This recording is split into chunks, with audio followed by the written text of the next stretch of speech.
Sa façade porte encore les stigmates du temps passé, une époque où l'imposante bâtisse néoclassique n'était pas encore une résidence mais un hôtel. Le Riviera Palace intrigue encore de nos jours, riverains ou vacanciers.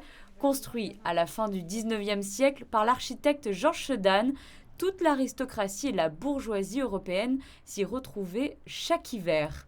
Nadine Brod est l'une des résidentes privilégiées de ce lieu chargé d'histoire. La compagnie des wagons-lits avait des palaces sur la Riviera italienne, sur la Riviera française, mais n'en avait pas à Monaco.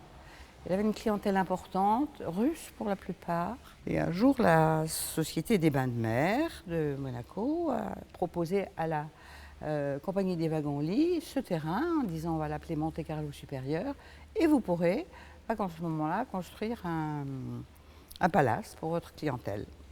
Et comme c'était un peu à l'écart de Monaco, on a fait quelque chose de plus luxueux pour faire passer la chose, bien sûr.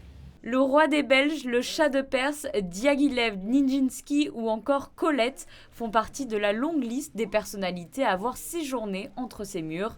Son jardin d'hiver et sa grande verrière, avec ses 20 mètres de hauteur, sont à couper le souffle. Elle a été entièrement rénovée en 2003. Cette verrière a été élaborée avec du verre. Et puis nous avons dû, il y a quelques années, la refaire parce qu'elle avait subi les outrages du temps. Il a fallu également refaire l'intérieur des piliers qui sont chargés de drainer l'eau qui tombe du ciel. Les 4 palmiers et le philo géant restent les seuls témoins de cette période de faste qui a pris fin en 1936. Depuis transformé en résidence, l'Office de tourisme de Beausoleil organise sur réservation des visites guidées des lieux pour le plus grand plaisir des visiteurs. C'est un joyau, c'est magnifique. C'est un miracle que ça soit encore debout et c'est très très beau. C'est exceptionnel.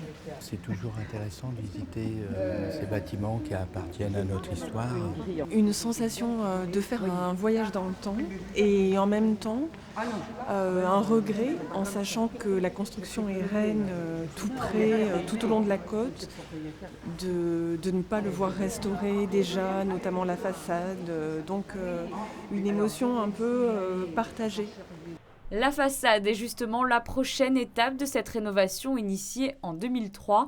Et pour ceux qui souhaitent découvrir ce lieu enchanteur, les futures visites sont prévues les 16 et 17 septembre à l'occasion des Journées européennes du patrimoine.